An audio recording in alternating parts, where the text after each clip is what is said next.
Oh, there we go. Let's get settled in, boys. Hell yeah, Bryce. Thanks. Coming on the podcast. No problem, man. Thanks for having me out here. No worries, man. I was thinking about where I wanted to start this one off on our drive here from the skate park. I wanted to see what's one trick that you suck at. I would personally suck at kickflips, man. Like, really? Yeah, that's like the one trick I really sleep on a lot. Like, there's just so many tricks out there, man. Like that I just prefer to do. That like the kickflip, just like I could just sleep on it. You're more of a heel flipper. Yeah, like a heel flipper. I was always kind of like a heel flip guy, like downstairs and stuff when I was younger. Yeah. Like down like drops and stuff. Because Saco doesn't really have much in the city. Like to where, that's what you were telling me earlier. You're from Saco, Maine, right? Yes. Nice. What's it at? Tell me what's the stats there? What are we looking at? Well, what's it like? It's a pretty crusty area. It's pretty limited on like spots and stuff, but they have a pretty popular like high school. Like they're pretty known for like their sports. It's Thornton Academy. I graduated from there, class of 2014. Is Saco like a big city? It's like a medium-sized city. It's like more of like it like stretches out. It's not like all like within the city. It like kind of like expands. There's like Old Orchard Beach and Dayton and Arundel and Biddeford, like all this like. Yeah, that's what I was kind of getting at. Is like because it's Maine. When I think of Maine, I think of vacation time. Boo, boo, boo. Yeah. Is it like? Does it feel like a city? Yeah, it feels like a city. It has like that city kind of feel. I used to skate around like Saco all the time when I didn't have my license, so it was like it like got that city feel. But when I go to like Boston or something like a lot bigger, it's like completely different feel. Yeah, it's like a small town city kind of like. Nice. That's like where I started, like in New Hampshire. It was a small city basically, town turning into a city maybe perhaps. Yeah, but it's just like there was no skate park. We helped like raise some funds, get a park going. You were saying you had DIY up there too, right? Yeah, it's like it like started as like an actual park, Biddeford Rotary Park. Shout out to all the homies that came down there. Is the park still roasting? Yeah, it's still like on and off. Like I go there every now and then, but I used to go there like every day. Yeah. There was people would come down there like build some obstacles, and I'd come down there and shred them, and they're actually like good quality like DIY obstacles. Shout out to the Santos brothers and the Weirwood guys. Yeah. Those guys definitely played a big role in that. And Nick and Eric. Yeah, all those guys definitely tap my cap off to them, man. Yeah. They really put their hard work in. The Old Orchard Beach, right? Yeah, they're at OOB, and they came down, and they actually made a mini ramp right at Clifford Park, right in Biddeford. Hell yeah. And it's like a nice mini ramp, has 2 spines on each side. I like to go down there and mess around all the time. Is it a small like metal park? Yeah, it's like an actual park for like kids, but there was like a skate park. Supposedly, it was supposed to be like a skate park where there was like this square piece of concrete with nothing in it. It was just nothing but like a parking block or something to like grind on. But they decided to get some of these funds from the city and make like a mini ramp like right within that space. That's it. And it's like a perfect spot for it. It's like you can like go out and have a walk in the woods and come back and like shred. And it's a pretty rad place. A lovely day in the woods. I do like a walk in the woods though. Oh yeah, man. Gotta respect nature, man. Like do you have any redneck in you because you're from Maine? Tiny bit. I used to hunt as a kid, so I used to hunt with my dad. Deer? Yeah, deer. Yeah, that's sick. That's kind of intense. Yeah, dude, like hunting as a kid, like I'd be like going out like with my dad. And have you ever killed some, or was it just your dad? I tried. I had an opportunity to shoot one. I spooked him before I got the chance. So it is what it is, man. Son like of a bitch, we could have been eaten, bro. Could have got that meat, but we ended up getting that meat like one way or the other, whether it was like doe or buck or something. Like, we always figured out a way to like try and like either tag out. Like there's times where like my whole family tagged out like for the season. Meaning that they just all got deer? Yeah, they all got deer. Or like one person got like 2 or 3 deer and they needed someone to tag it or something. Just Did you gut them and shit at your house? Yeah. Oh, not at the house. We'd go to like the the butcher. We used to go to La Flums. Nice. There's like Shout this place out. called Shout Out to La Flums. I used to go there and see like The them G's. like gut all the deer and whatever animal they have over there. You gotta like go moose. from the neck down to the nutsack, Yeah, right? yeah, yeah, and they like have them hang there. It's like kind of brutal. gnarly, dude. Yeah. It's pretty gnarly to watch. It's like Bambi when the mom dies. Oh, Like, yeah. oh god, sad. Oh man, bring it right in the childhood right there, man. Yeah. My friend, shout out Billy Whitney. He lives in New Hampshire. His family hunted too, and that was the first time I ever experienced that. Like, was introduced to the concept of like harvesting your own meat and then fucking watching deers being hung in the fucking garage. It's so brutal. It's yeah, nature. man. It's life. You know. Yeah, dude. Like it just like makes me wonder like how like people 200-300 years ago like tried to live and like got their meat, you know? It's like, before that's an what they iPhone, had to do. before like, you could just app it, you know? You had to go out there and murder your meal. Like that was like your job every day to like survive. Yeah. Like is to like get out in those woods and like hunt. Like things were way more rough. It was probably better feeling because you actually had to like choke the thing out and like take part in the death of it, you know? But like you probably only lived to like 30. Yo, yeah, dude. The Like- life expectancy in that time was probably pretty brutal. Like, Yeah. like people were living to like probably 40 or 50 tops. So like, you at that time. never murdered a deer? You didn't get the shot? Were you shooting with guns? I imagine, right? I shot guns. I used to shoot at like a shooting range and stuff. We had like our own shooting range spot when I Hell was yeah. a kid. We'd go to like this little like dirt spot. We'd set up targets like cans and Nice. targets. We'd shoot at them and shit, and it was pretty rad. Like I'd bring my brothers there. My dad would come, and How many brothers? I have 2 brothers. I have a younger brother Tyler and an older brother. You're the middle? Ryan. Yeah, I'm the middle child. I could tell. Shout out to my bros. I could tell right away. Just kidding. Yeah, man. My brother was the one who introduced me into skateboarding. Actually, like his friends would come on my block and like He shred was around. scared? Yeah. Well, I would stop. I would sit around and like observe for a little while. I was like more of like a visualizer. Did your brother skate or just his friends? My brother skated. Yeah, Oh, he yeah. was like him. They had like their own crew together that would come up on like my street, and Hell yeah. it was like it was like probably 100 feet from my house where there's like these like manhole covers they would use as like gaps. So, like we would just skate nothing but flat ground. That's what for you the do in longest Maine, time, dude. man. In New Hampshire too, we just skated like Ben Franklin parking lot, manhole covers. We'd found like the abandoned gas station and like fucking put some cones there. And like you just make an impromptu skate park. Yeah, exactly. Yeah, Like that's yeah, like small town shit. yeah, we'd go to like there's like a driveway parking lot where it's like a bank where that has a driveway and they have like a drive through and they have like coping on the side where we would just like wax it up and like, It was we, like already built in. Yeah, it was like kind of already built there, and we like used it as like a ledge. That was like one of the first like ledge spots that I ever went to. Like I'd just like try and get all my grinds there, and it was like you only had like a little bit of space, and it was like front side, so you can only do front side tricks if you're You regular. gotta learn somewhere. So Yeah, it was a good place. It was like it's only like probably 2.5 feet long, like, but we like kept waxing it to like extend it a bit more because like the coping like extended like relatively like long, but we just had to like keep waxing it in order to like keep it like going smooth. And Yeah. it was tough. It was like a little rugged at first, but Yeah, no, those spots got are it all. always like pretty rough. we got the job done for sure. What got you hyped on skating? Like, so you saw them shred and you're just like, that looks insane. Yeah, man, I like really wanted to like. It made me think like what it would be like to like ironically do a kickflip. Yeah. Like under my feet. The thing you suck at. Yeah. Like just to see how it feels. Like I was like thinking like, oh well, maybe I can do a kickflip and like not have to do it again. But like once I started doing like kickflips and stuff, I actually learned varial flips before kickflips. That Really? was my first flip trick ever. Yeah. I learned Varial heel flips. flips before kick flips, but not varial flips. Damn, that's crazy. Yeah, I was like doing like shove-its a lot, like fakey big spins. Fakey big spin was like my third trick I ever learned. You got a good big spin. I have a theory. It's because you're kind of wide and you're like a little shorter, so you're like you got good turning radius. Yeah, I Like, just you guys, twist. Yeah. like dudes built like you guys got good spinning radius. I'm always a little jealous because it's just like you got a wide stance and it looks like front threes and back threes look fun.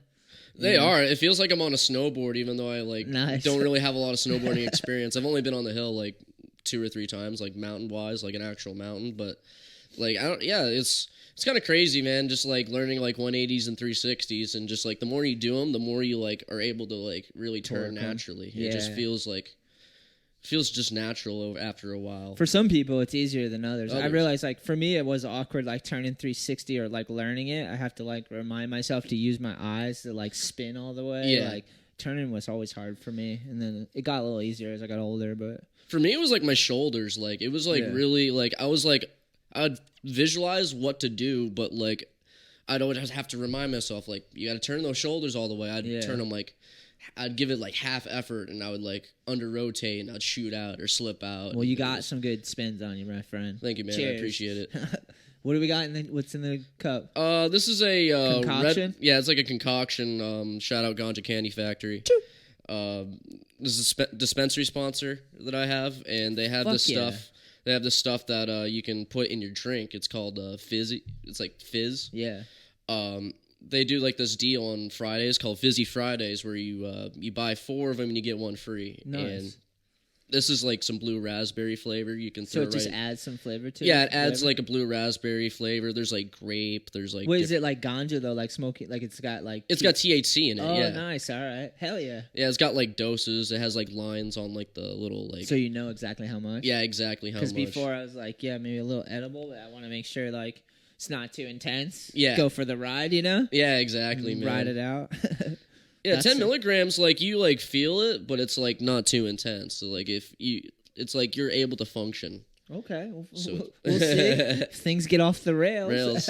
I was telling you a little bit before my friend came back from SF, and his tolerance was so strong.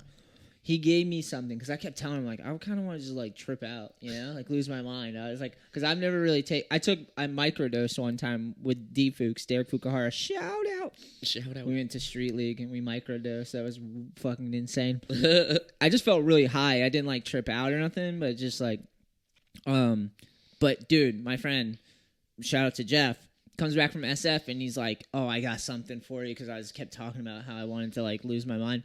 And he gave me this pill. I want to say it's a hash oil pill or something, but, like, he said he takes, like, 3 or 4 of them. What? Like, easy. Yeah. He gave me one. He gave me one, dude, and literally, I was on the floor all fucking day, spinning, throwing up, naked, because I tried to, halfway through my trip, where I was, like, in a pit. Basically, I was so tripping that I was, like, laying on the floor, and I felt like I was just in a pit, and I couldn't get out. I get up, and I'm like, I'm going to take a shower to try to, like, counter-react this, you know? Get in the shower. I'm like, this isn't helping. I'm spinning. Fucking get out of the shower. Didn't have time to, like, get my clothes. Just stumbled into my big room and just laid on the floor for the rest of the day. Dude, my girl kept coming in, and Jeff kept coming in, like, you okay? I'm like, I just, like, waved my hand. Holy I'm like, shit. I'm hanging on. I was so high, dude. I had never felt like that. It felt like I was drunk and, like, just spinning. Damn, you know? dude. That sounds intense as shit, Yeah. dude. And he was like, dude, I take, like, 3 of those. I'm like a day. Yeah, like, that's the levels that people get to. Yeah, man. I mentioned you came from SF, and I imagine just SF had, like, potent shit or whatever, so... that was a brutal. Oh yeah, dude, that sounds brutal. Like It reminds me of the first time that I like smoked dabs. Like, Yeah. you ever smoked dabs before? I stay away. I literally just like to smoke, like, straight weed. Like, give me some weed, I'm gonna grind it up, put it in my little pipe, smoke it, control the amount. Yeah. You know? Like, no, dabs scare me. Yeah, I had like a little dab phase after a while. Like, Yeah. like I didn't really have like the best rig, but I would just always try and like get by with it. You know? Like, Yeah. But like that's the first time I ever It's had just like dabs, a man. concentrate, right? Yeah, it's like a little like it's like Yeah. hash oil that you like use a butane torch to heat up like a little Yeah. like banger that you use to like drop it in, and then it like incinerates and Yeah. then just like get And you you're like, baked as hell. Like, yeah. The first time I ever had it, this was like when dabs like started coming out like 7 years ago, like Yeah. 2013. I was still in high school. So, Yeah, you're only 24, yeah, right? I'm 24. Yeah, Hell yeah. still young, dude. Must Trying- be nice. Yeah, I'm just trying to live through it, you know, like try to not take it for granted. Just like I just know that deep in my mind, like time's kind of running out, but it's like you still got like a lot of time to like make some memories, learn new tricks. What's and running out is just your youth. Youth, yeah. So you're young once, and then you're slowly getting pulled into 37, Seven. bro. Like adulthood just starts like grabbing you in like a stranglehold. Man. I'm happy though. Oh yeah, don't man. get despaired. Oh, I'm not, man. Believe me, dude. Like if it feels good. Like the more that I get older, I like start to like not worry as much. I feel more like relaxed and like you get some more time and experience in life under your belt. Yeah, man. I like don't have to like take things as seriously as much as I did as a kid. I was hungry like when I like 10 years ago. I was like trying to learn, trying to like get new tricks, learn new meet new people and explore new places. Yeah. But like well, you're still doing a good job of that. Yeah, man. Like try to it's good that I've only had my license for less than a year. Like not less than a year, less than 2 years. So like over that span of time, it's just like open the window. Like open Did you the wait door. a while? Why'd you wait to get it? I was just sketched out to do it, you know? It was just like that urge to like not want to do it. I don't know why. I felt like I was confident to do it, but I just like kept waiting, and that's like one of my biggest regrets. Like the actual driving part? Yeah, it wasn't like a fear of driving. It's just that like I didn't have too many people to drive with my permit, so it was like whenever I needed to drive or wanted to drive, I didn't really have too many opportunities. Yeah, because my parents were like the only people that I really like had to drive with, but they were working like 12-hour shifts every day, and it was just like tough for them to like take time out of their day to drive me around for a couple hours. Yeah, but I mean, it's fine. I don't think I got my license till I was 18. I just waited because I was like, it's another responsibility. I was trying to avoid responsibility. Really? It's another bill. Yeah, dude, that's how it was with me, man. Just like I was like, I don't mind skating to work every day. Like I was skating like that's 20 sick. Or 30 minutes out of the way to like go to work and back. It wasn't a big deal. Like looking back at it, it's like if I were to do it again, it would be rad. But like it just feels so foreign now because I'm like driving there all the time. Yeah. Now I'm driving more than I was skating around now. You seem like you drive pretty good, bro. Thank you. For only 2 years? Yeah, thank you. I'm impressed. It's just like driving to places that I've been wanting to go but never had the chance to go to. Yeah. So like the more times that I've like traveled out of my way, like hour, 2 hours, like that starts adding up after a while. Like those miles start racking up. And yeah, I like how you're saying it like driving and getting outside of your area gives you can create opportunity. You can just go, like you come do the podcast. You know? Absolutely. Like you had the whip and you're out there and you get to go do something new and like. Yeah, it's like a cool part of growing up, you know? Yeah, absolutely. It's a prime example. Like, coming here and doing this podcast is one of the things I've always wanted to do. Hell yeah.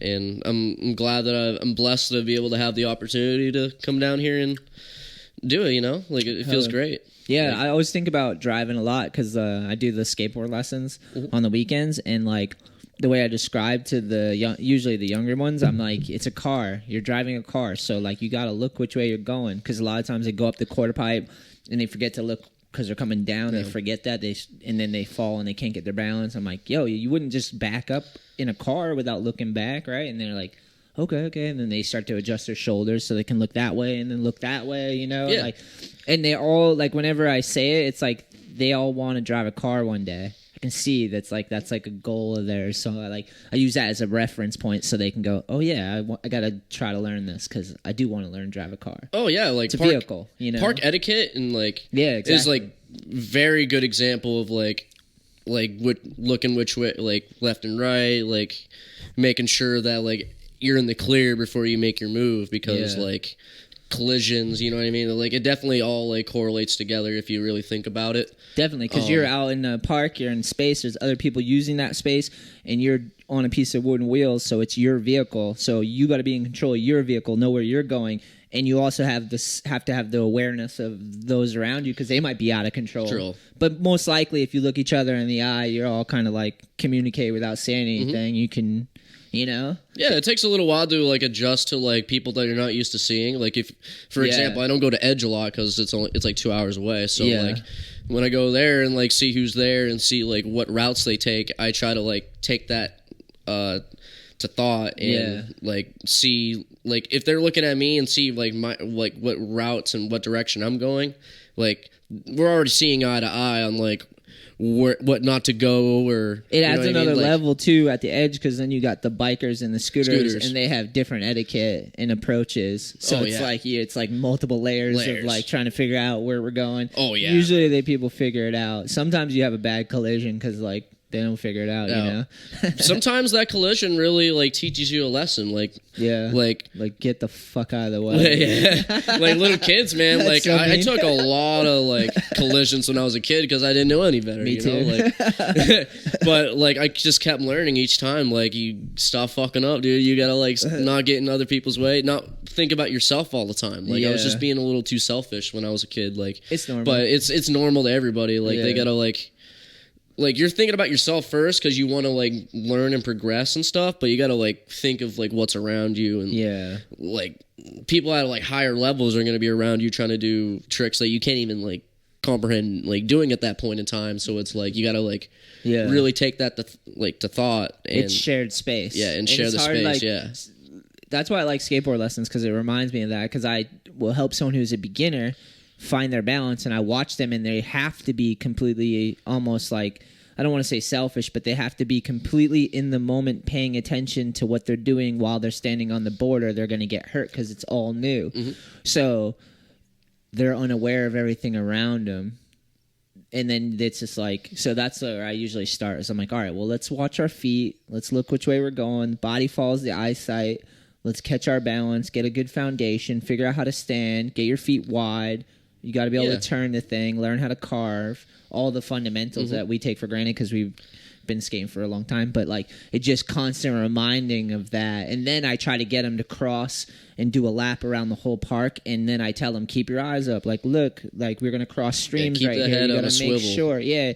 Like we're going in the opposite direction right now. So like, it seems to help. And then eventually they can get to the point where they're not so terrified about going down and up ramps, and then they can start like putting their head up and looking around and like get into a session. You know, it's like absolutely. It takes a long time to get to that point. A lot of people get to parks and they get intimidated because there's too many people that are really good and you don't know where to get in. You just want a little corner, you know. The edge is good because it's 30,000 square feet, you know. Yeah, it's nice and open. Like you can, there's a lot of like routes and places that you can like maneuver and go around. Even if there's like 3 or 4 people going at once, you're still able to like be able to do your trick. You know? It's like you could skate flat ground in between everything if you got the ability, you know. Yeah. How'd you sorry to derail a little bit, but how'd you connect with the Red Alert guys? A funny story actually. Like I just went down there, like I was curious of like how the park was going to be like. I never went to the old park down in Dover, but when Ralph I went was there. Yeah, I never got to meet those guys, unfortunately. Ralph's a legend. Yeah, I've heard very good things about He's Ralphie and all the OGs down in like the Dover park. Yeah, hell yeah, that park's sick too. I always wanted to go, man. Rock ride, the wall ride that's made out of rocks, right? That's Dover. I think so. Yeah. There's like a bank and then it goes up onto a rock wall ride, I believe, or maybe I'm mistaken. I've been to Dover though. Yeah. Well, there's like a Dover outdoor park, and then there was like the Red Alert indoor one. But I've gone to the outdoor one. That's the one I was talking about. Yeah, they have that one. Yeah, that's the rock wall you're talking about. Did they used to have a mini ramp there too? Yeah, they still have it. Crazy good mini ramp. Yeah, it's like with a hip. Yeah, it has like the little hip space. Yeah, it's still there, but it's not going to be there long. Apparently, they're gonna the mini ramp's still going to be there, but Dover's thinking about moving like making a brand new park, but I don't know when that's going to be. But they're planning on demolishing it, like the park that they have there now. Yeah, very slowly. They're taking their sweet time doing it. Like I think they were supposed to do it last summer, but it never ended up happening. Yeah, but don't do it till you have something figured out. Exactly. Okay? Thank you. Exactly, man. Like they're taking their time. It's good because like it's a decent park too. Like I've gone there a few times. Shot the shit with the Dover people. Like the Red Alert guys go there sometimes too because they live in that area. So. How far is Red Alert from you? It's about an hour drive. Dang. How often you get there? I go there like 2 or 3 times a week. I try to. Yeah, like it's like dude, you need to skate, huh? Yeah, man. I love it. like I go to work and I'm like itching to skate sometimes when I'm like like I get out at like 3:30. I'm just like, oh man, like either I go home and like rest and like kind of like reevaluate my body and myself for a bit, or I just like go to the shop and see what the homies are doing. Yeah, it's amazing. We need those places, right? Oh yeah, absolutely. Especially in the winters, bro. It's fucking without those places. I'm like social. Like I like people and I like being around people and like skating and just like I love that side of things. Yeah, man. But to go back to how I met the Red Alert guys, I showed up to the Rochester Park one day. Nice. It was like my very first time there. Shout out Mikey Sheehan, Dylan Rosa, the homies. They were at the desk and I filled out my waiver. Everything was all cool. They had like their cameras out front. Like they had like a VX 2000. It was Dylan's VX 2000. Hell yeah. And then Mikey's DVX was like right next to it. And I just shot the shit with them for a bit. Went and checked out the park. It was nice and cool. Like yeah, had I like a good time. Park. It's small, but it's like they put the right amount of ramps in there, and it's got like its own unique feel. And it's like one of those parks that like I had one of those growing up, and it meant the world to me. Wasn't perfect, but it was more than enough. It reminds me of like the old Bath Park. Like I'm not sure if you ever Bath, went Maine? to that. Yeah, Bath, Maine. I never went there. Was it indoors too? Yeah, it was indoors. They have a hip like similar to Red Alerts, but it was like, but it's like edge style. Like you know how it's like the full like pyramid like on both sides. Yeah, it was like one of those, but like the hip there is like has that kind of feeling to it. Definitely, and I like that hip. It's quick and it's like shoots you up and yeah, it's it like, springs you out and throws you out. But you gotta like, it's all about getting the right angle for it. It might take a little time to get used to, but like once you do it, it's like one of your favorite hips to skate. Yeah, it's like it's pretty rad. I can see that.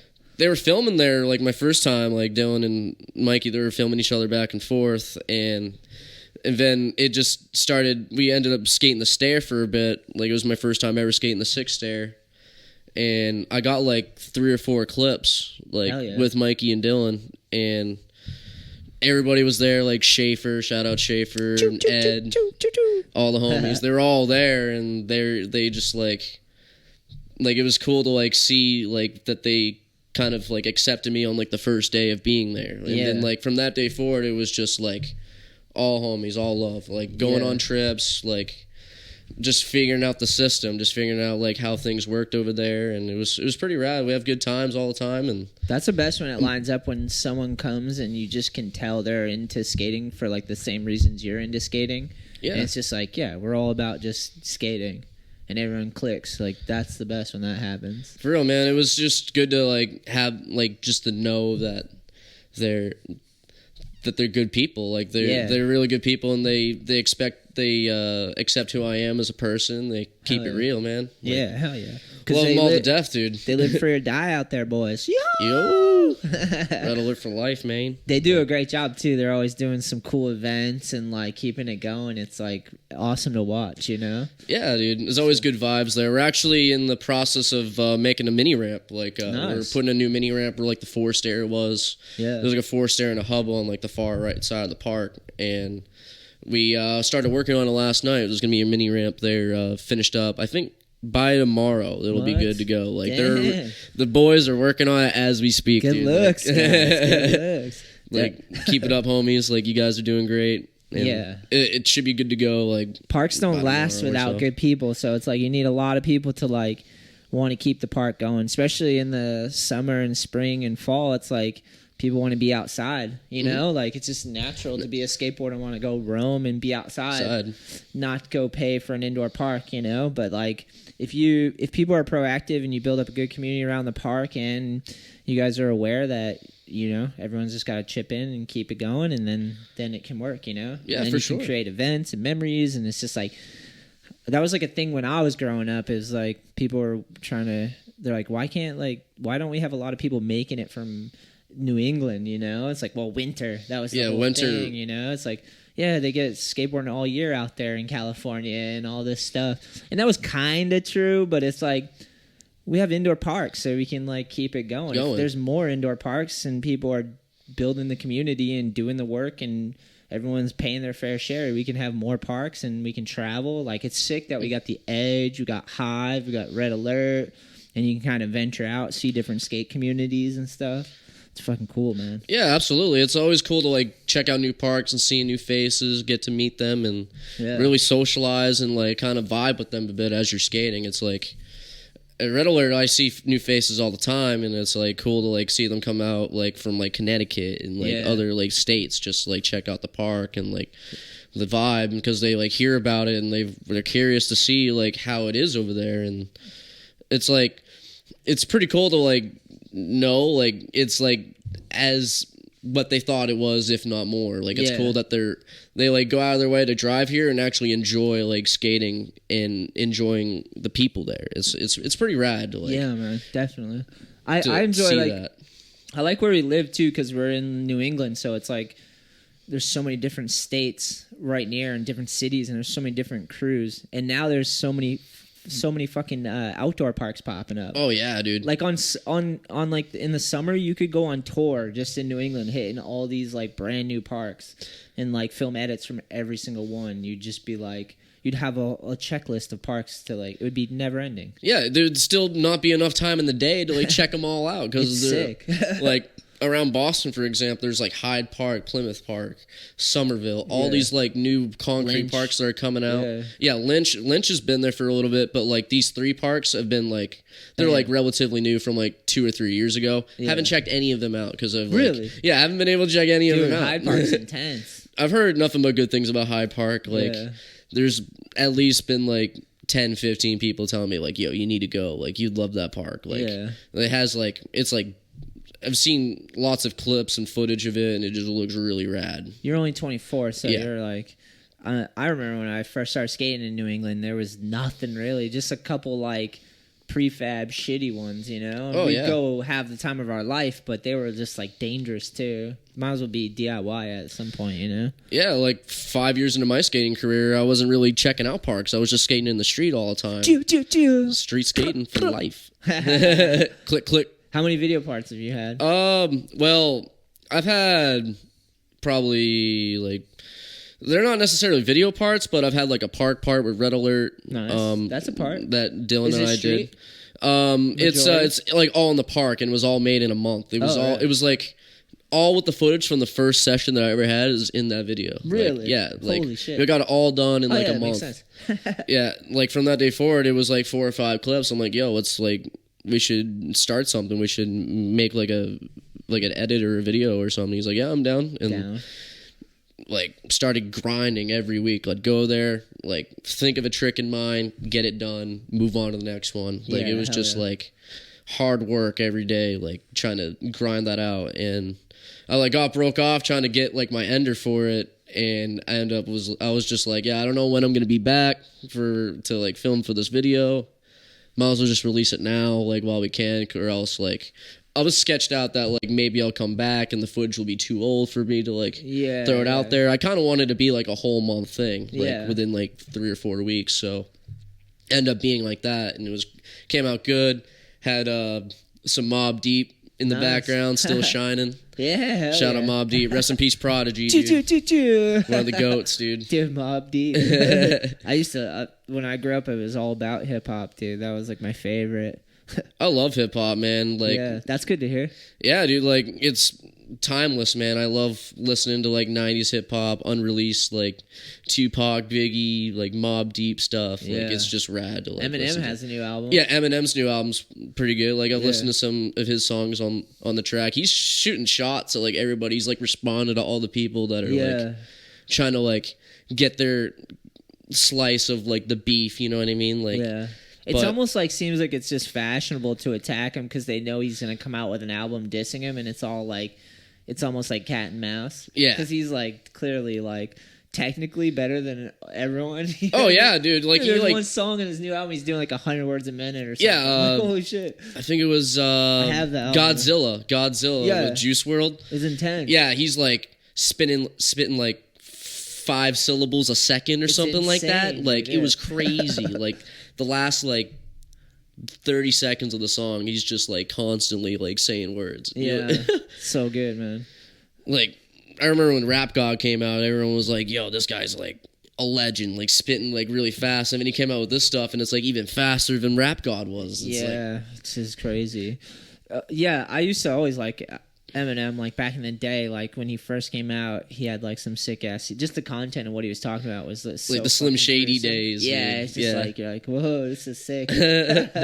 He's like got people in his trunk and shit. Oh yeah, dude, like Stan, dude. Yeah, like, it gets super dark. Like, oh yeah, that song in general is just dark as shit, dude. Yeah. Like the new album too, I gotta re-listen to some of it, but he's talking like from some perspectives of like school shooters and shit. It's like really intense to like sit down and try to write rhymes from that angle. It's like, woo! But if anyone can, he can. He can, like, yeah. He's crafted a career where it's like he's known for being shady, Slim Shady. Yeah, exactly. And being that dude who really like brings up like sensitive topics and like is like edgy but not like too edgy, you know? Like he like makes you like think about the certain topic, but you don't get pissed off about it. It's just like, oh shit, like he really just brought that up. Like, dude, he could tell any story with just his ability of like his language abilities, you know? And, like, he could tell any type of story. That's the thing with like people get into rap and they sound so silly at first because they're just learning how to like do it and craft the syllables and like figure out how to catch a rhythm, and like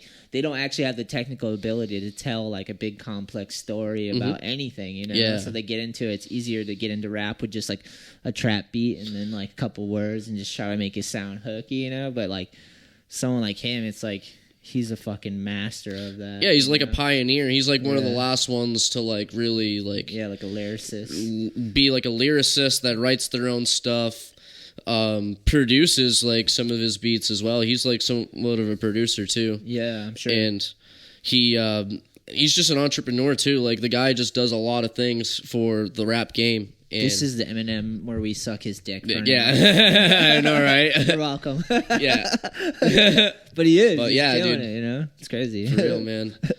I like I like Brother Ali too. Real good album. Just like overweight albino rapper. Oh yeah, Can't really see. I think he's technically legally blind. Really, but kind of the opposite of Eminem, but like just as good. Like he could tell any story. Like. So good, like I don't know. You should check that out. It's cool. Like I've heard a couple songs from him. It's cool, like hearing a perspective of someone who's like blind and you can't really like see, but he can like he tells you stories about what like he's like already seen in his life already. Yeah, like, it's kind of cool. Seen, like like felt or like you know what I mean. He's not. I don't even think he's fully blind. I think he's just like legally blind to the point where he can't drive. But still, imagine having like any of your senses muted, or like that happens to people as they get older, you know. Have you seen Dan Mancina? Like, who's that? He's like some blind professional skateboarder, and he was in Tampa Pro. Oh yeah, yeah. This guy's like, he's actually really good for being blind, man. I got to give him his props. Dude, they I've seen a few of those clips where they got the cane and they like can't see, and they're literally out there doing like kickflips and tranny tricks and shit. I'm like. That's like Spider-Man shit where you're using your sonar. Yeah. To like, pew, pew, pew. Like, yeah, he's like going to street spots using his cane to like see how far he needs to like start from and like when he needs to pop and shit. It's like insane. Really crazy, man.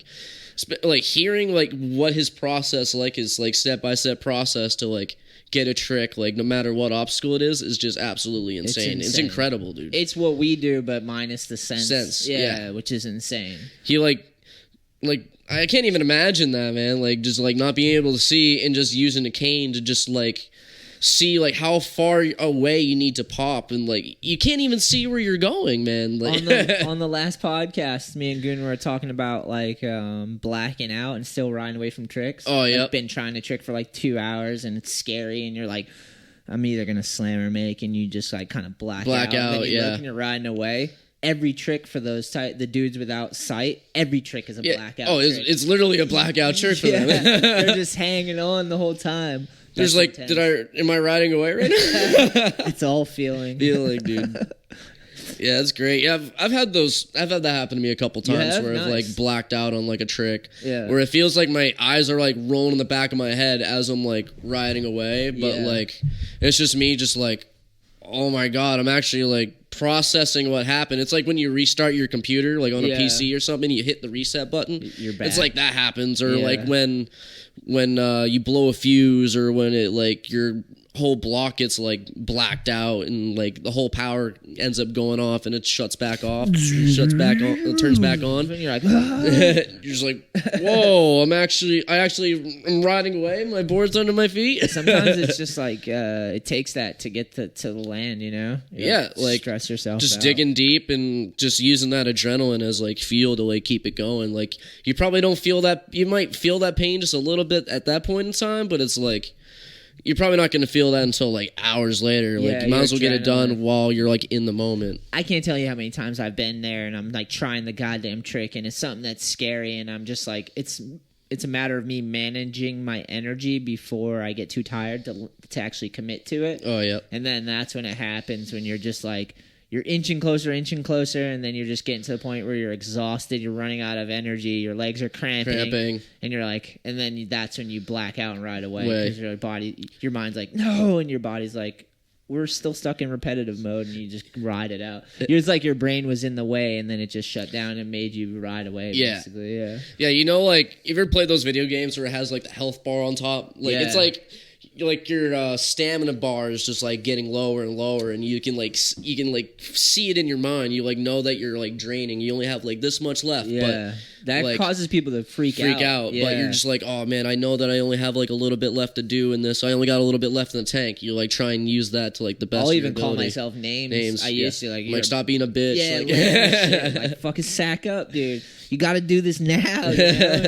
And then you take a hard ass slam. You're like, deserve that. Yeah, that happened to me in South Boston. Like, there's like that 3 or 4 block in South Boston or something. At the park there. Yeah, it's like right it's outside around the corner. Park, but it's like right there. Yeah. I tried to nollie big heel it. Nice. And like I spent like a good half hour, 45 minutes getting like all cut up and slamming and stuff. There was like at least 4 or 5 times where I like stuck and started riding away and it just like slipped right out and I was just like slamming so hard. And then one just really got me like right in the hip and I was like, yep, that's the one. Like I cannot go any longer. Like I was like, I like used that stamina bar thing. I was like, I probably don't have a lot of time left.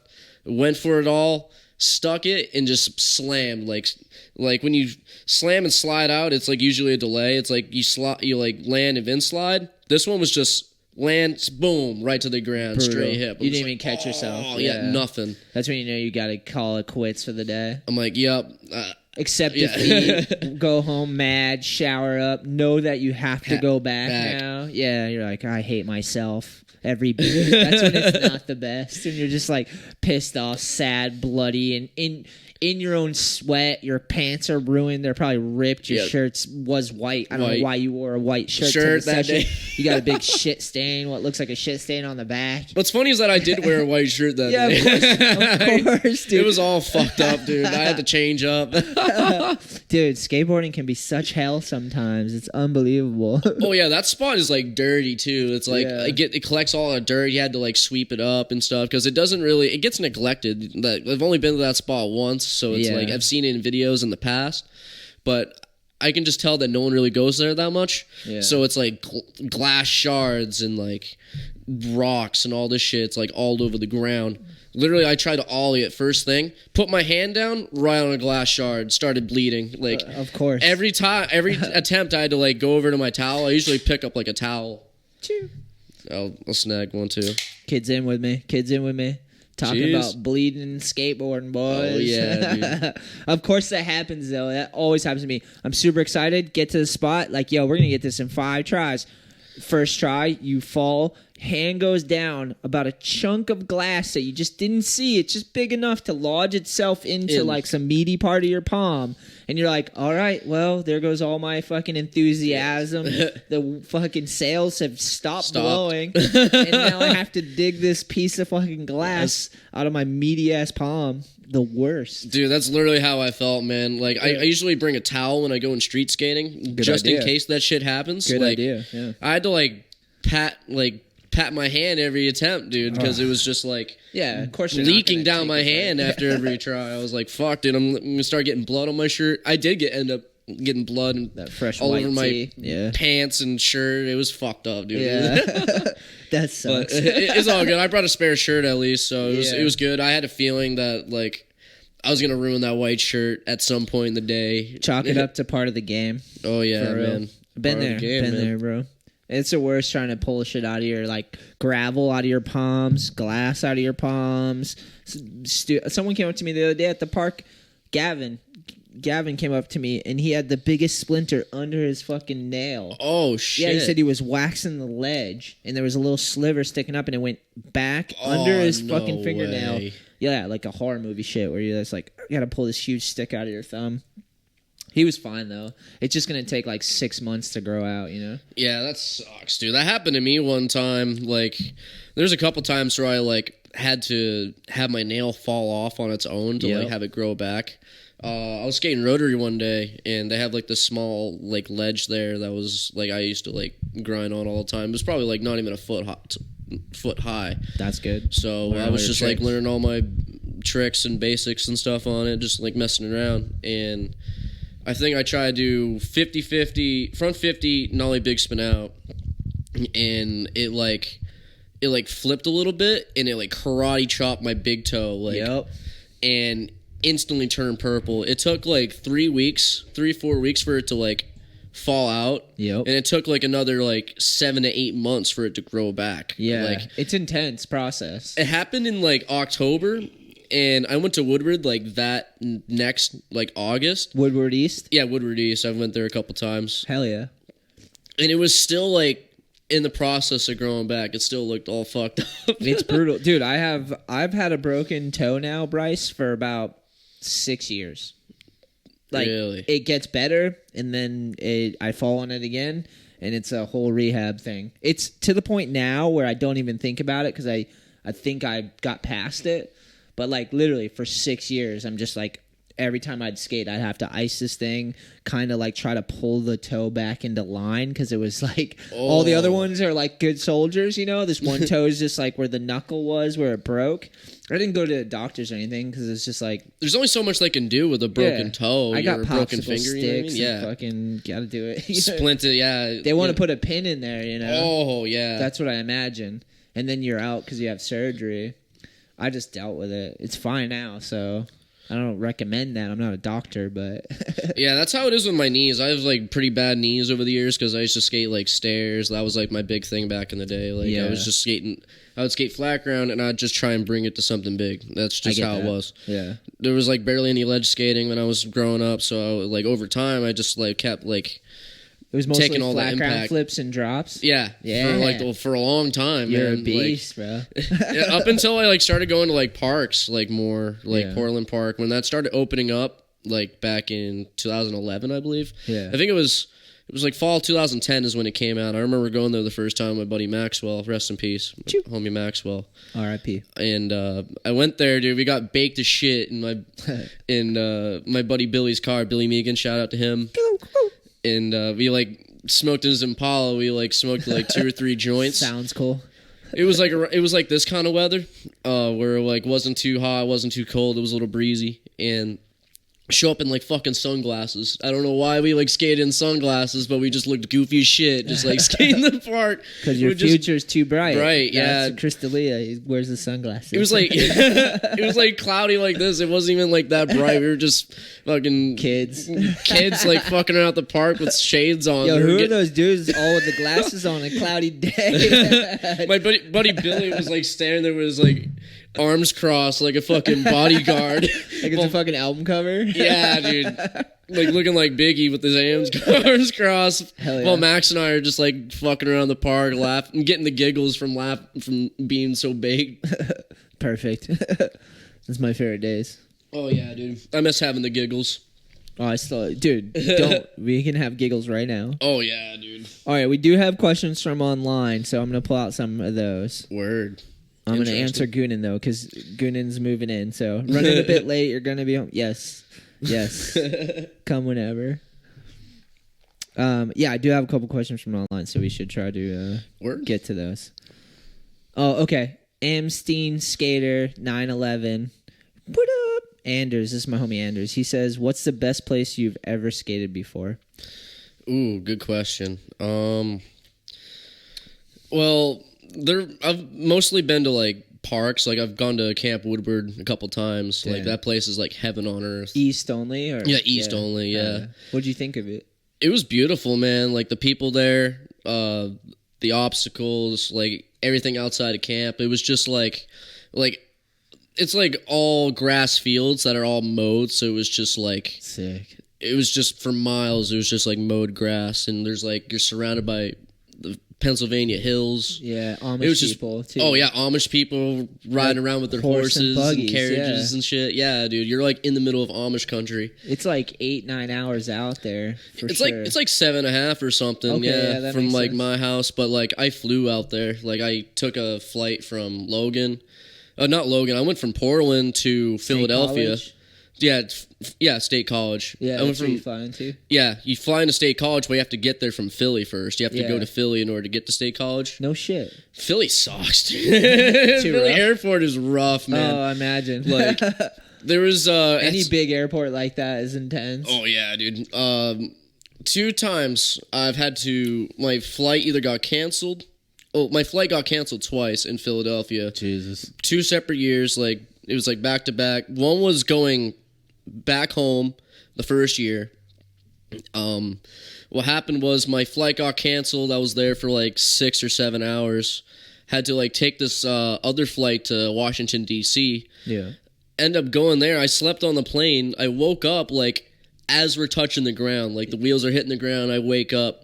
I had no time to chill out. I like go into like the airport. There's people already boarding the plane to Portland, like in the terminal. I'm like, nothing worse than when you catch a layover and you have to run. Yeah. Dude. I didn't even know. Like I like just got to my terminal. There's people just putting their boarding passes in. I'm like, I'm glad I got there in time, man. Jesus, like. I've been in lots of situations where you're just like, you're already realizing that your flight was delayed and you're coming in late and you're like, my layover is about to go, dude. And you're like, fucking nightmare. Yeah, dude. Like twice in Philly. Oh, twice in Philly, and then the next one was going there to Woodward, and that one was crazy because I got to Philly, thought everything was all good.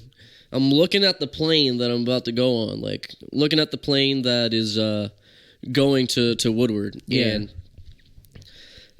all of a sudden I hear this like shit on the intercom saying that it was like the flight to State College is canceled. Like, excuse me, passengers, this is Captain O'Neill. I'd like to say that you're going to be sitting on this sweaty ass plane with all these annoying ass people for about 4 hours before you get clearance. You're like, oh god, dude. Dude, it was wild. Like, luckily enough, there was these Woodward West counselors, like cabin counselors that were there, like instructors that were going to Woodward East for the week because they like closed down the week before. Because Woodward West closed like a week before Woodward East does. No shit. So they like were going to check out Woodward East for the week just to like spend some time or whatever and do lessons and whatever they needed to do. And were you going as a guest? Yeah, I'm going as like as a camper. Oh, okay. Yeah, I'm going as a camper.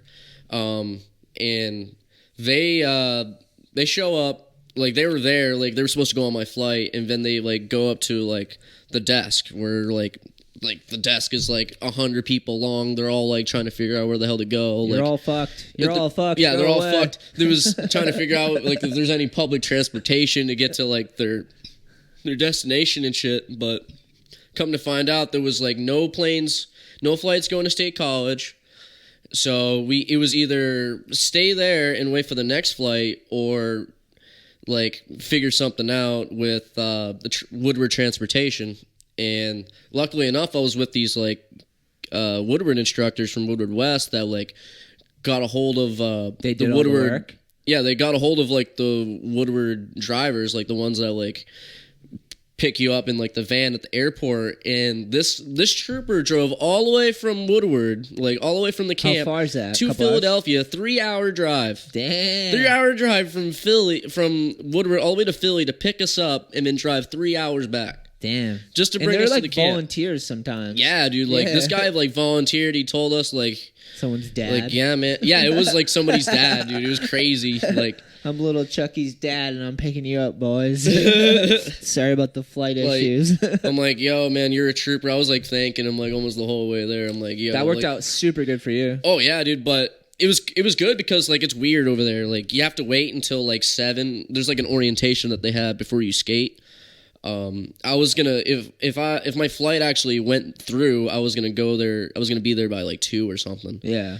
So I would have had to wait like 4 or 5 hours before I can actually skate. So when I got there, it was like perfect timing for like the cabin photo. Yeah. Looking around the park. There was actually, they like took out the old cage. There was like this park called the Cage where they hosted like the X Games in like 1995 or something. Remember. Dave Muir, I think, won that. Yeah. But it was I like, remember that actually. yeah, it was like they like kept the park there, and I got to skate the old one before they demolished it and made the new one the next year. Right. So we got to check out the new cage, and it was like beautiful, dude. Like you're like the concrete there is just like you're like gliding. Like you're not losing speed. You're just flying around the park. You don't even feel like you're riding because you're just like going so fast, you know. But it's so cool. Yeah, that place was so rad. Like they have like 6 skate parks basically, right? Yeah, they have like 8 or something. They have like 4 indoor, outdoor, 4 indoor or something like that. It's crazy. It's gymnastics too. Yeah, they do gymnastics. There's like go-karts, horseback riding. Yeah. There's like the spots you can get food. Paintball. I never got to play paintball because I was just too busy skating with the cabin mates. Cabin mates and I had a good time. Like that was some good shit. Like we had a good time. We had a good time, man. Like shout out to Alberto Oliver from New York. He's pretty rad. Like he was the cabin counselor my first year, and I like talked to some of the old cabin mates that I had from that year, and we made this plan to like have a cabin together next year. And I told Alberto that my buddy Russ and I, Russ Percalis, he's from New York as well. Yeah. Well, he's from Jersey, actually. Shout out to him. Jersey, dirty Jersey. building. I actually went to Woodward a couple times as a visiting pro. Oh, really? Word? That's sick. I've been to both Woodwards. Woodward West and East a few times. It's amazing. As a visiting pro, it's sick because they put you up in the sick ass spot. Oh yeah, you have like the lot and shit. Yeah, there's like Spud's cabin, and then there's the other one up on the hill, the house. Yeah, whatever that one or the hotel or whatever. I've stayed in both. Those. Yeah, you have like the hot tub and shit. Yeah, like, it's pimp, dude. That's rad. As a visiting pro, it's really awesome. Oh yeah, dude. And then my friend Tim Rio, shout out while we're doing shout outs, my G. Tim Rio, kid I grew up with skating, who's just a legendary human. He used to be an instructor there. Oh, word. So it was cool just to know Tim, and like he'd always get us to come as visiting pros. I think I was riding for Zoo York at the time. Super fun, man. I liked horseback riding. That was crazy. There's a lot of things that I never got to do. You're built to ride a horse. You're like got a wide stance. Like you could probably grip onto a horse pretty good. Yeah, I imagine. I used to play like Zelda as a kid. Yeah, so like I used to always want to fucking ride horses and shit as a kid. Like Zelda for Nintendo. Yeah, Nintendo Original? 64. Oh, 64. Yeah, I'm older than you. 64 was like when I kind of fell out of Nintendo. Yeah, Ocarina of Time was rad, dude. That was a good game. You're like it took a me foreign like language, bro. I just remember the original. I feel that, dude. That's fine though. Yeah, dude. N64 was like my childhood, man. Like, I got into like Mario, right? Yeah, Super Mario 64 was another game that I played. Yeah, that one was fun. That one was good. Those games lasted a long time. Like you had to take a lot of time to like really get to the end and like do all the missions and stuff. Like it's crazy how like video games have changed over time, and how like certain campaigns and certain video games have like really set an example for like set the tone for like video games nowadays, and campaigns and etc. Like it's, before we go off topic, I wanted to go back to Woodward. I was thinking about they have like a grace period when the kids show up, the campers show up. You can't skate till like, is it the next day? Like you have to show up and then they're not allowed to skate.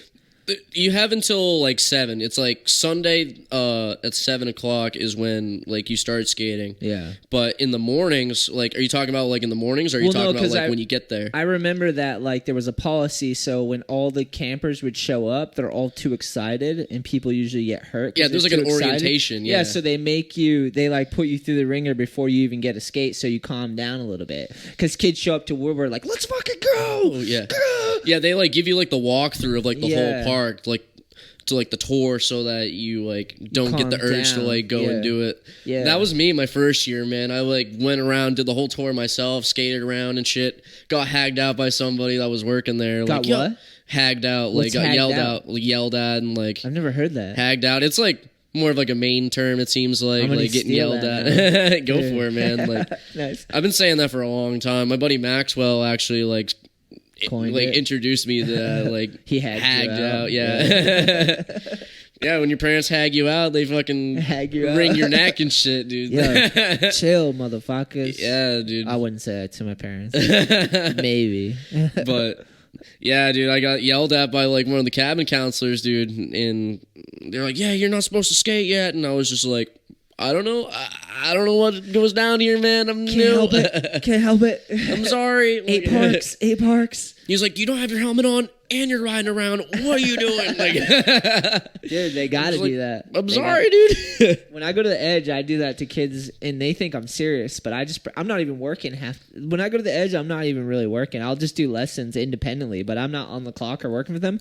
But kids will think I am just because I'm always there teaching skateboard lessons. So they're like, he must be like someone who works here. So they come up to me randomly and ask me questions like, "Oh, can I do this, that?" I'm like, "I don't really work here, bro." Or I'll roll by and I'll see him without a helmet. I'm like, "Put your helmet on," and they're like, get freaked out. No. They're like, "Yo, he works here." I'm like, "Yeah." I just pretend like they got to do that because kids don't. If you don't like let them know, they'll just like take their helmet off, get hurt, then the whole park's in jeopardy. Yeah, exactly, man.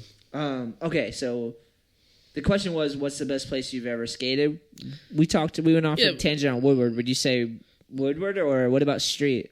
Street, I'd say I went to Providence this summer to like street skate. Good answer. Yeah, Providence is pretty rad. I went there to street skate. Boston's like I've been there like the street skate like as like a city more than any other one. So I'd say Boston takes the cake. Yeah, like just because like every time I go there, it's like I know people that live there. There's like certain spots that I don't know or have never been to, or have only been there a handful of times, never got the chance to skate them. Or the weather destroyed them, and then they build it new, and you're like, this is totally different this year, and yeah, awesome. It's just the experiences that I've had in Boston definitely take the cake as far as like street skating goes. Yeah, like, that's awesome. I enjoy going there. Good people, good spots. Hell yeah! My favorite place that I've ever skated was maybe China. Went to China twice. Yeah, and it's China ledges, dude, and it's everything you imagine. It's all the marble ledges. It's all like banks, and like there's just spots where like this is a plaza that's not meant for skating, but it might as well have been. You know, like you basically just built a street skate park somehow without realizing it. Yeah, and you're just like going around, and it's like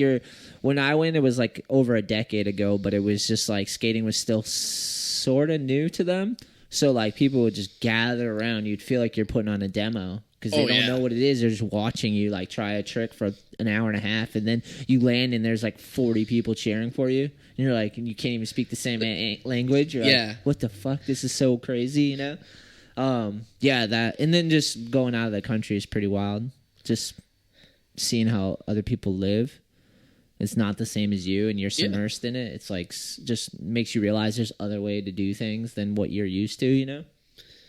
Yeah, that's awesome, man. I've always wanted to explore out of the country. I haven't left the United States yet. I got my passport just about a little under a year ago. So I'm like, dude, took your time with the license, but hurried on that passport. Yeah, passport, man. G6, bro. Trying to get to Europe soon. Dude, Bryce is going overseas, boys. Eventually, man. I was earlier when we were talking. I was thinking, and I wanted to ask you like, what's your vision with skating? Like, I know you love skating.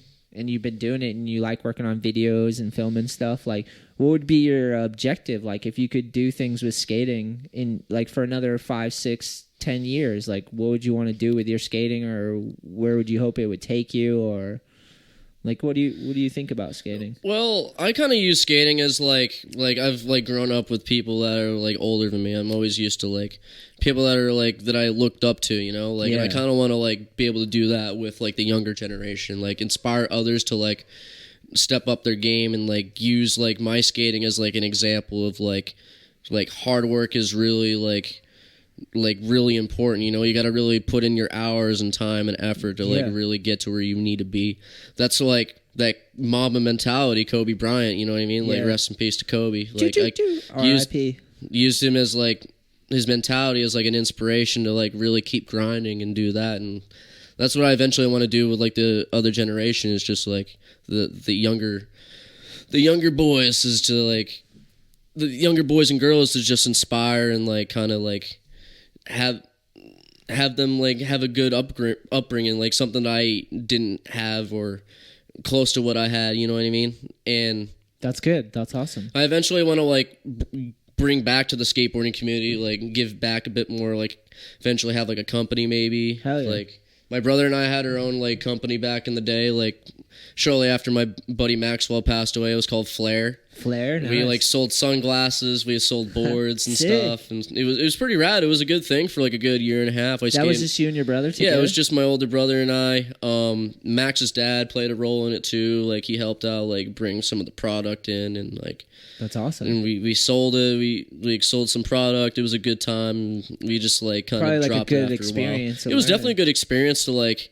I wasn't really a business owner. It was more like my older brother doing it, but I like kind of played a role in like trying to be like a salesman and like try and like support it and like spread it out a bit more, you know. So it was pretty good. Like it was definitely a good like experience to like to go through, you know. It was pretty rad. Dude, definitely. That's like it's definitely good to like practice that and to try it and figure it out, because it's not something that it's something you have to figure out. To own a business or a brand or to build it, it has to be organic to you, so you have to figure out. And then if there's other people involved, then you guys all have to figure out a system that works and who has what role and how it's going to work and why are we doing this. There's like, and you have to get some experience to know why you even want to do that. Mm-hmm. Especially if it's like something with skating.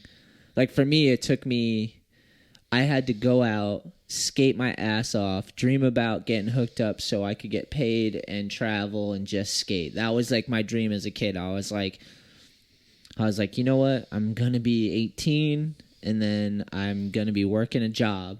And that started taking away from my skate time. Mm-hmm. And I kept dreaming. I was like, yeah, but I want to keep getting better. And I bet I could do this. And I would picture the video parts. And, like, I wanted to travel to the places I saw other people go in videos. And just, like, the interviews and stuff that other people did in Trailblaze. I was like, I aspire to do all that. So I just, like, kept going. And then I realized, all right, well, if I don't... There was a point where, like, I had sponsors and stuff, and it helped. And then there's this point where there was no sponsors, and you're just like, what do I do now? You know, like, what do we do? And then that's when you're like, all right, well, then we got to get better and figure out back to work, man. How to be the sponsor or to build something where we can be involved, you know, and like, it's good to go out and experience everything. Like, seriously, your age from like 18 when I graduated to 28 when I actually turned pro, I was just out there, like, barely any money, but enough just to like go on trips, make connections, create opportunity, keep it moving, meet people,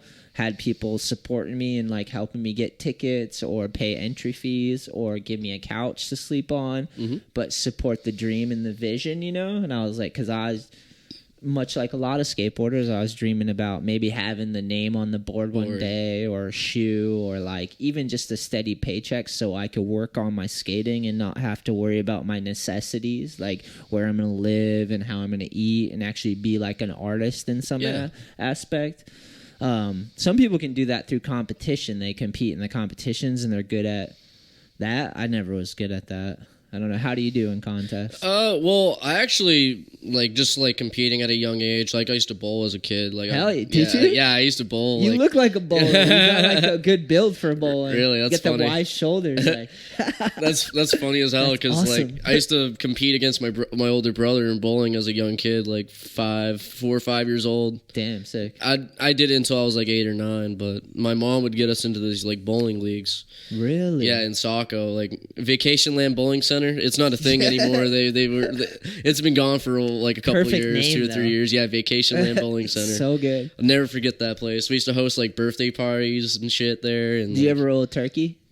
3 strikes in a row. Isn't that a turkey? Yeah, it is a turkey. I'm trying to think if I did or not. I'm not sure if I did. Like, I don't want to lie and say that I did if I didn't. You know what I mean? He fucking did. But doesn't matter. He did now. I wasn't the best bowler, but like I was always on a winning team. Like my brother would always be like on a team that was good, but his teammates wouldn't show up for like the matches. So Assholes. he would always get a shittier position than I would. There was only like 1 year where like his team like finished better than I did. Hard to find a bunch of dudes that are focused on bowling all the time, huh? Exactly, man. They're out like when cell phones came out, there've been like the sidekicks and shit. Like they're busy like playing with their sidekicks. I'm on my phone, trying to like make dates to go to like the movies and shit or something. Like trying to get some pussy. like sure. 5th grade. Whatever. Whatever works, man. Depends on how early. But it was pretty rad, dude. Definitely a good experience. I've been like bowling a little bit here and there Seems lately. fun. Like I went to Dover Bowl actually last week with Mikey. Hell yeah. And Mikey seems like a good bowler. Oh yeah, dude. He actually kills it on the I believe oh, it, dude. He kills it, man. He lives like right by the bowling alley. Like his house is like right down the road. So He seems like pure hype. I've only like hung out with him a few times, but he has good energy. That's very Crystal of me to say, but that guy has good energy. Yeah, Mikey. Oh yeah, dude. I love Michael, man. He's Seems the like shit. a classic individual. I love spending time with that dude. Pretty man. much all those Red Alert dudes, everyone associated with that park seems like pretty down to earth, classic people. Oh yeah, dude. And they know how to get down too. Like Yeah, good like, times. Oh yeah, dude. Like we went to Prov and we like went to like this after party. Went to the Roll for Rob after party. Oh hell yeah! And Jim Thiebaud was there, and we met him. What? Sick. Yeah, we had like Legend. a conversation for like 20, 30 minutes, just like That was very having specific. a beer. 23. 20 or 30 minutes or Oh, something. 20 or 30. Yeah, 21. I thought you said 23. Specific time. 23 like, minutes specifically. I timed the whole conversation. You're like, and we're done, Jim. I gotta go. I'm going to remember this 23 minutes for the rest of my life. He's a legend, though. Oh yeah, man! It was an honor to like be able to like have like a talk with him. It was He's cool. one of those people that have managed to carve a niche in the skateboarding where they're able to help it grow and like keep a job within it.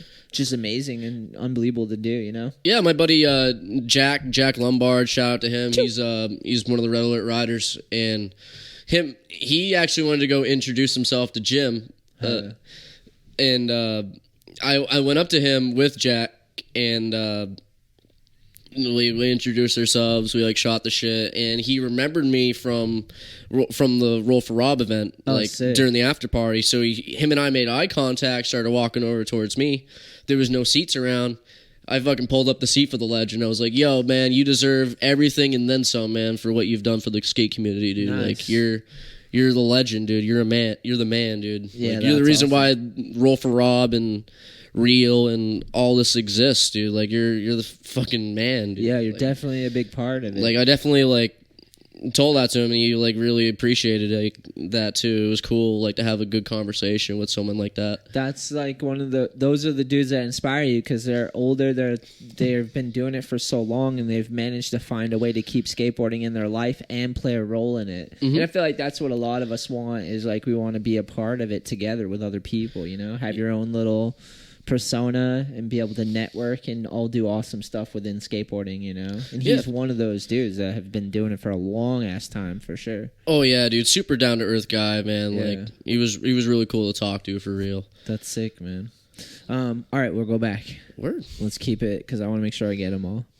Thank you, Anders, for that question. His Thank you, question, man. That was a good What's question. the best place you've ever skated before? That was his question. And good luck, homie. Troy fucking sucks says, Troy. Shout when out, did Troy. you start skating? Bryce, shout out. So, how old are you, I guess? I'm 24. When did you start? I started, well... This is going to determine your skate age, how many years you've been skating. Well, I started, like, actually, like, in the streets with my brother's homies around, like, 2005. So I've been skating for around, like, 15 years almost now. Oh, there's the there's alarm. the hour. Sorry. We still got all some... good. The GoPro might shit out on us soon, but we're Word. okay.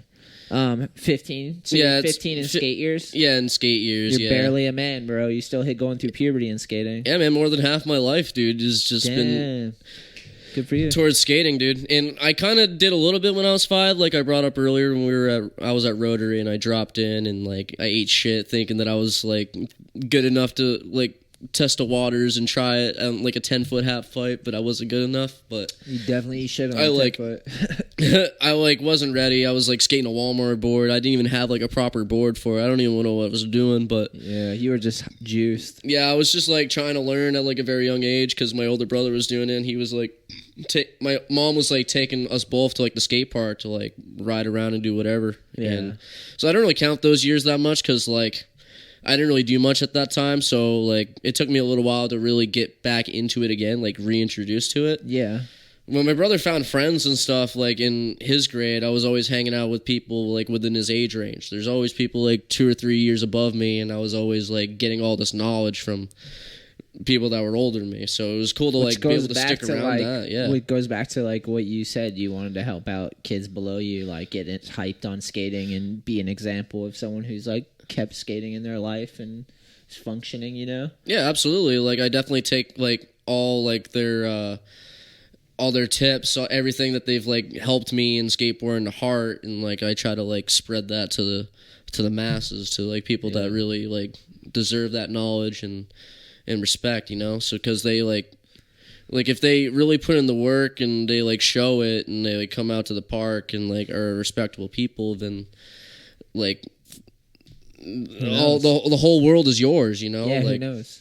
We could go on trips together. That'd film be some rad, stuff man. together. That'd be fucking rad. Make some memories, boys. Oh yeah. Oh, that's awesome. I think what helped me with that was filming video parts a lot, and then not being afraid to meet people and travel and be open to new ideas, and not self-sabotaging, figuring out a way to balance out my life so that, you know, like holding down a job so I could pay my bills and then carve out enough time to skate, and then just keep working on my skating and video parts and trying to build like community together. Like just show up and be present and be like, hey, you're here, I'm here. Yeah. Like, let's have fun, let's skate. And if the boys want to, boys and girls, because girls shred nowadays. Oh yeah, dude, unbelievable. The majority of my lessons are like young girls, and they just have the fire for some reason.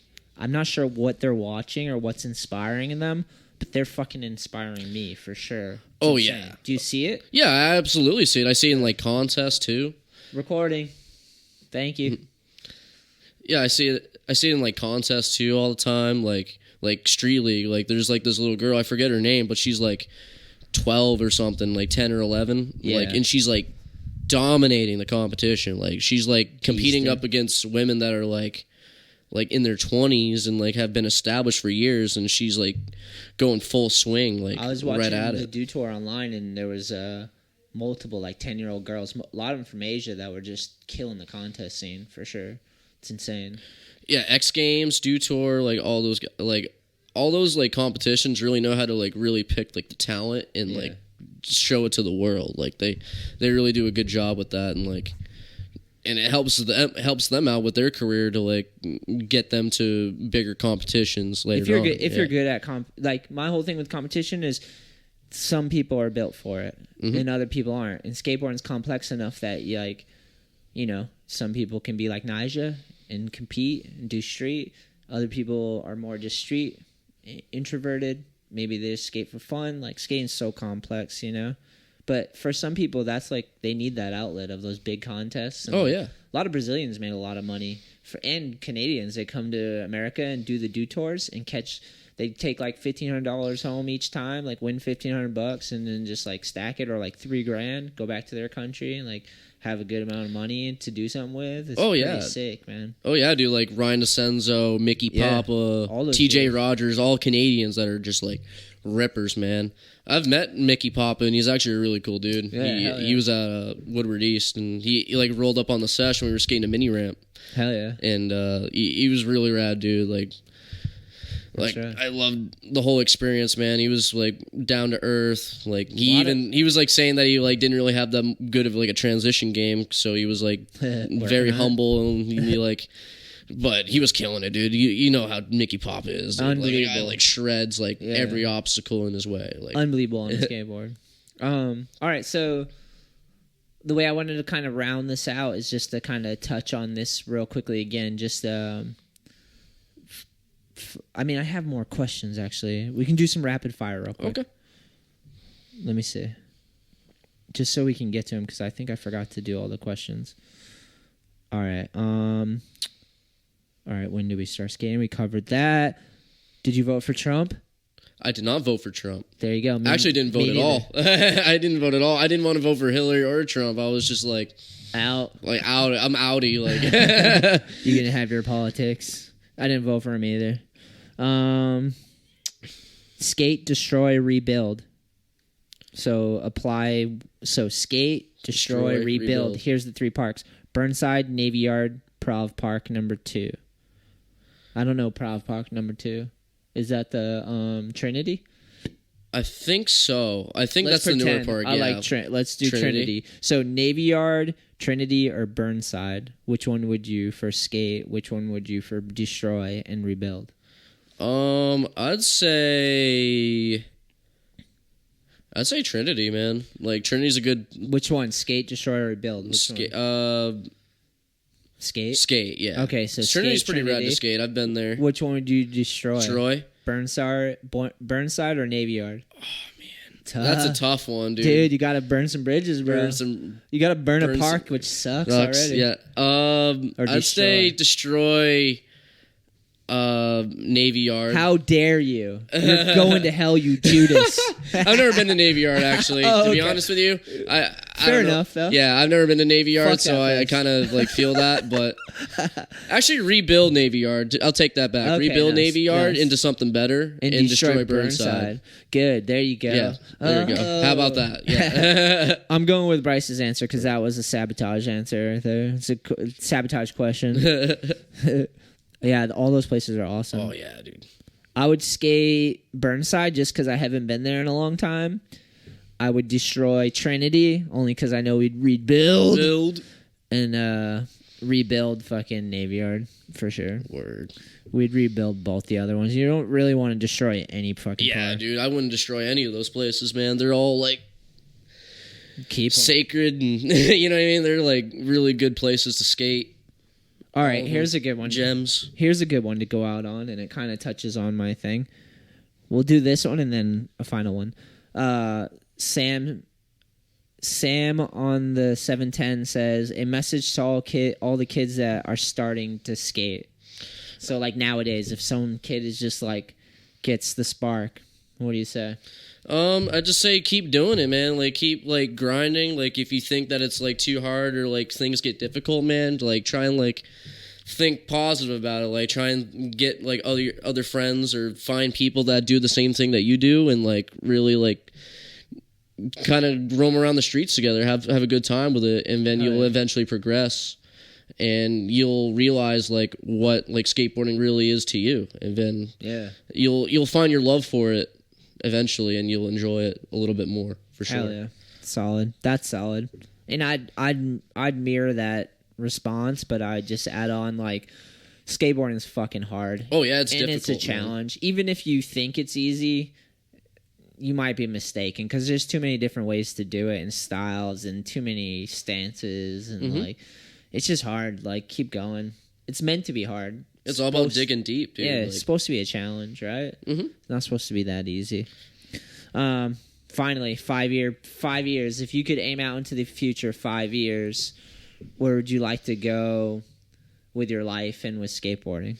I like to try and sky's the limit. Sky's the limit. 5 years. 5 years. I like to try and make a few trips outside the country. Like try and get to Europe. Try and maybe go to China or like go somewhere like far away from home. You know, like because I'm just always so used to being in the United States and like staying here. You know, but like I'm gonna try and like venture out more and take some trips to like with really awesome people and like. Yeah, show some good vibes and just all adventure, that takes is travel. Like save up some dough and find the right people, get the connection somewhere cool, and then go. Right? Yeah, for sure, dude. Find there's skateboarders all over the world you can network with for sure. Yeah, for real, man. That was a good answer. Yeah, dude. Thanks for coming on the show. Thank you very much for having me, man. Much appreciated, dude.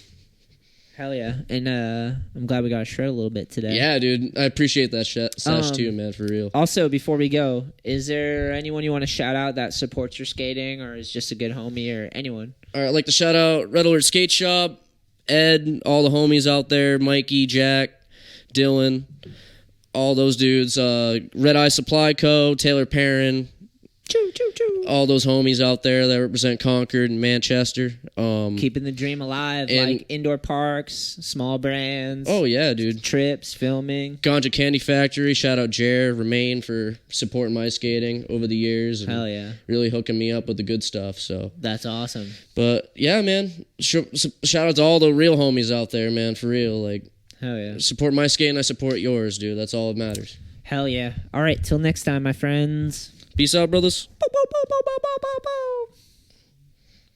Okay. Bang, bang. Thanks, Bryce. Thank you, dude. I'm going to use the bathroom real quick. Yeah. that shit. I don't let